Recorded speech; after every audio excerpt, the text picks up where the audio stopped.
Baghdad, ibu kota Kekhalifahan Abbasiyah, malam itu bagaikan permata yang berkilau di tengah samudra kegelapan. Lentera minyak bergoyang diterpa angin, memantulkan cahaya ke dinding-dinding batu. Sungai Tigris berkilauan seperti perak cair di bawah sinar bulan purnama. Di tengah keindahan itu, ada suasana yang agak tegang di istana megah Raja Harun al-Rashid. Para pelayan berlari-lari kecil membawa gulungan surat. Para penjaga berdiri tegap dengan tombak berkilat. Suara langkah kaki berat terdengar di lorong utama istana. Dan di kursi singgasananya yang megah, Raja Harun duduk sambil memainkan janggutnya. Wajahnya menampakkan sesuatu yang jarang terlihat, senyum licik. Tak lama kemudian, Abu Nawas masuk ke aula istana. Ia mengenakan jubah sederhana berwarna krem, sorban putih yang melingkar longgar, dan sandal kulit yang sudah agak aus. Namun, yang membuat semua orang di istana terkesima adalah tatapan matanya yang tenang, seolah tak ada yang bisa mengusiknya. Raja Harun, Abu Nawas, aku punya tantangan untukmu. Jawablah 3 hal ini besok pagi. Sesuatu yang benar dan salah di saat yang sama. Sesuatu yang indah namun menakutkan. Sesuatu yang mahal namun tak berharga. Para menteri saling pandang, lalu tersenyum sinis. Mereka tahu ini adalah teka-teki yang tampaknya mustahil dijawab. Bahkan sebagian berbisik, kali ini Abu Nawas pasti tidak selamat. Namun Abu Nawas hanya mengangguk santai. Abu Nawas, baik, Paduka. Besok pagi saya akan datang membawa jawabannya. Ia membungkuk hormat, lalu melangkah keluar istana sambil tersenyum tipis. Panggil Abu Nawas, perintahnya kepada kepala pengawal. Baghdad mulai sunyi. Hanya terdengar suara jarak jauh pedagang terakhir yang membereskan dagangannya, dan suara derap kaki kuda patroli malam. Abu Nawas berjalan menyusuri gang sempit, menatap langit penuh bintang. Di benaknya, 3 pertanyaan itu seperti 3 pintu besi yang harus ia buka. Ia tahu jawabannya tidak bisa didapat dari 1 orang saja. Ia harus berjalan, mendengar, dan mengamati. Abu Nawas pertama kali berhenti di rumah seorang pedagang permata terkenal, Hamad bin Khalid. Rumah itu besar, dengan pintu kayu berukir, lampu minyak di kedua sisi pintu, dan aroma rempah mahal tercium dari dalam. Abu Nawas, wahai Hamad, aku ingin bertanya. Menurutmu, apa yang mahal namun tak berharga? Pedagang itu tertawa. Hamad, itu mudah. Banyak orang membeli permata mahal untuk pamer, tapi akhirnya permata itu hanya tersimpan di kotak. Tak memberi kebahagiaan, tak memberi manfaat, hanya menjadi beban. Abu Nawas mengangguk.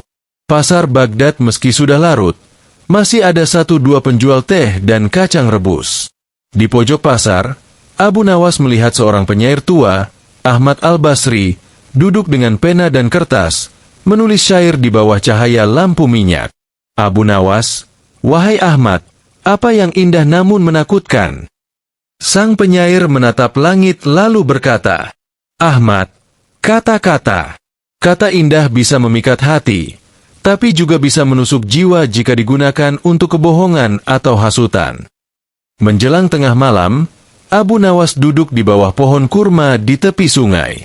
Dari kegelapan, muncullah seorang pengemis tua dengan jubah compang-camping.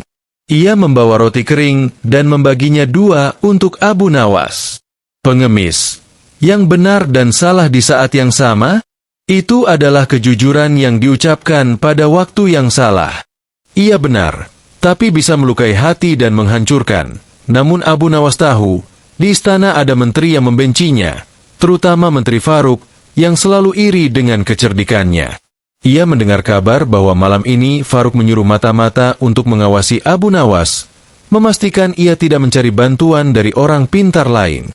Maka Abu Nawas memutuskan untuk membuat jawabannya tak hanya benar, tapi memukau semua orang sekaligus membungkam lawan politiknya. Keesokan harinya, aula istana penuh sesak.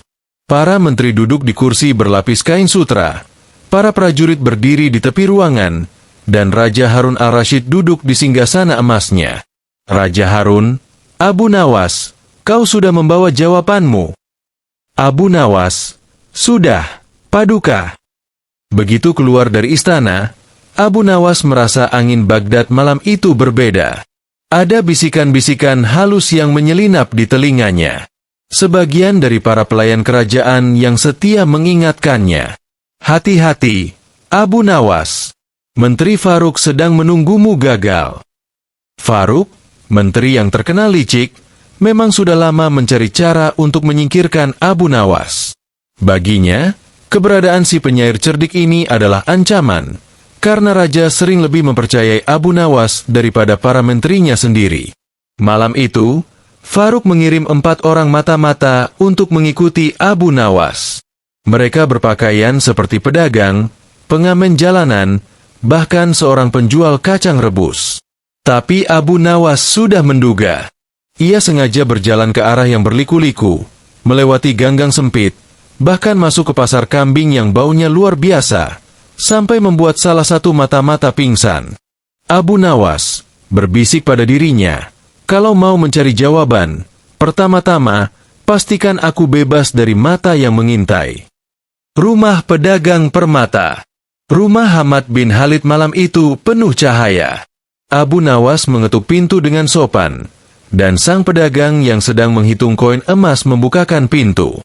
Hamad, Abu Nawas, ada urusan apa di malam begini? Abu Nawas, aku mencari jawaban tentang sesuatu yang mahal namun tak berharga. Hamad tertawa pahit.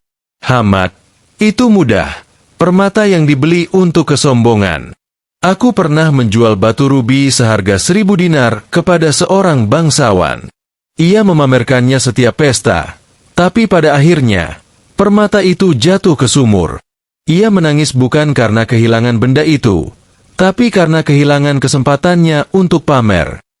Di pojok pasar, Abu Nawas melihat Ahmad Al-Basri duduk di kursi reyot. Pena di tangannya bergerak cepat, menulis syair di kertas papirus. Abu Nawas, Ahmad, aku sedang mencari sesuatu yang indah namun menakutkan. Ahmad, kata-kata. Indah, karena bisa menghidupkan harapan. Menakutkan, karena bisa memicu perang. Abu Nawas melanjutkan langkahnya hingga tiba di tepi sungai, di mana seorang pengemis tua duduk. Ia memberikan roti kering yang keras kepada Abu Nawas. Pengemis, yang benar dan salah di saat yang sama, kejujuran yang datang di waktu keliru. Kau bisa memecahkan hati seseorang meski niatmu baik. Saat Abu Nawas berjalan pulang, tiba-tiba 2 pria asing memanggilnya. Mereka membawa pesan dari orang yang katanya ingin membantu. Tentu saja, ini jebakan Menteri Faruk. Mereka mengajak Abu Nawas ke sebuah rumah kosong. Di dalamnya, ada gulungan kertas yang penuh dengan jawaban salah. Faruk berharap Abu Nawas akan membawa kertas itu dan mempermalukan dirinya sendiri di depan raja. Namun Abu Nawas hanya tersenyum, pura-pura menulis sesuatu di kertas itu, lalu memasukkannya ke saku. Begitu keluar, ia pergi ke toko mainan, membeli kapur warna-warni, dan menulis jawaban aslinya di balik jubahnya. Setelah Abu Nawas keluar dari istana dengan kemenangan, para pelayan istana mengikuti di belakangnya, berharap mendapat penjelasan lebih rinci. Salah satu dari mereka, seorang pemuda bernama Jamil, memberanikan diri bertanya. Jamil, Tuan Abu Nawas, bagaimana Tuan bisa menemukan jawaban yang begitu tepat? Padahal banyak orang bijak pun tak mampu menjawabnya. Abu Nawas tersenyum, melangkah sambil menatap langit biru Baghdad yang cerah. Abu Nawas, nak, pertanyaan sulit bukan untuk dijawab dengan otak saja, tapi dengan mata yang mau melihat, telinga yang mau mendengar, dan hati yang mau mengerti. Malam sebelumnya, sebenarnya Abu Nawas tidak langsung menuju pedagang permata. Ia sengaja mampir ke pasar tua Baghdad, tempat orang-orang menjual barang aneh, mulai dari sandal bekas yang katanya pernah dipakai pangeran, hingga kendi retak yang diklaim bisa membuat air menjadi manis. Di pasar itu, Abu Nawas menyamar sebagai pedagang kurma busuk. Ia berteriak, Abu Nawas, kurma busuk, murah, murah. Bisa membuat mertuamu cepat pulang." Para pembeli tertawa mendengar promosinya. Tapi di tengah gelak tawa, ia memperhatikan percakapan dua orang pedagang yang sedang membahas seorang bangsawan yang membeli kereta emas hanya untuk parkir di depan rumahnya. Setelah itu, Abu Nawas masuk ke warung teh yang terkenal sebagai tempat gosip.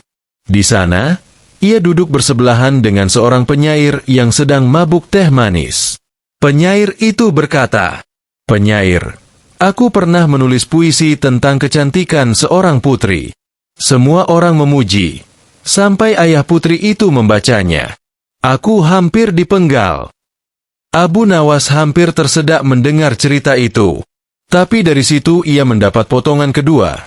Kata-kata indah bisa menakutkan jika jatuh ke telinga yang salah. Menjelang tengah malam, Abu Nawas sadar ia diikuti. Maka ia membuat rencana. Ia pura-pura tersesat di gang sempit, lalu masuk ke sebuah rumah tua yang pintunya berderit. Di dalam rumah itu, ia menulis jawaban di selembar kertas. Jawaban yang sepenuhnya salah. Jawaban itu ia tinggalkan di meja, lalu ia keluar lewat pintu belakang. Mata-mata Faruk yang masuk kemudian menemukan kertas itu dan segera membawanya kepada sang menteri. Faruk, tanpa mengecek, yakin bahwa ia akan mempermalukan Abu Nawas di depan raja. Tapi seperti kita tahu, Abu Nawas sudah menulis jawaban aslinya di balik jubahnya dengan kapur. Beberapa hari setelah peristiwa itu, Raja Harun mengundang Abu Nawas ke taman istana. Tidak ada menteri, tidak ada pengawal, hanya mereka berdua. "Raja Harun, Abu Nawas, jujurlah, mengapa kau selalu menjawab pertanyaanku dengan cara yang membuatku merenung selama berhari-hari?" Abu Nawas, "Karena, Paduka, tujuan pertanyaan bukan untuk menguji kecerdikan, tapi untuk membuka mata hati." Raja mengangguk pelan. "Raja Harun, kau tahu, jika bukan karena jawabanmu kemarin, mungkin aku akan terus menilai orang dari apa yang tampak." Abu Nawas, "Itu wajar, Paduka. Semua manusia begitu. Hanya saja, seorang pemimpin harus melihat lebih dalam daripada rakyatnya." Kabar kekalahan Faruk menyebar ke seluruh Baghdad. Tapi Abu Nawas tidak membalas dengan kemarahan. Justru ia mengundang Faruk makan malam di rumahnya. Faruk datang dengan wajah curiga. Di meja, Abu Nawas menaruh 3 hidangan. Daging kambing yang tampak lezat, tapi isinya hanya tulang. Sup harum, tapi terlalu pedas untuk dimakan. Kue manis, tapi terbuat dari gula palsu. Abu Nawas, Menteri Faruk, ini adalah jamuan untukmu. Semua ini indah tapi menakutkan, mahal tapi tak berharga, benar tapi salah di saat yang sama. Faruk terdiam. Untuk pertama kalinya, ia menundukkan kepala pada Abu Nawas bulan berganti. Kisah itu menjadi cerita rakyat. Orang-orang mengajarkan kepada anak mereka bahwa kebenaran tanpa waktu yang tepat bisa melukai. Keindahan tanpa kebijaksanaan bisa menghancurkan. Harga tanpa manfaat hanyalah beban. Dan di suatu malam yang hening, Abu Nawas duduk di tepi sungai Tigris, memandangi pantulan bulan. Ia tersenyum kecil, karena tahu, meski kelak dirinya tiada, kata-kata itu akan terus hidup, melintasi zaman dan benua.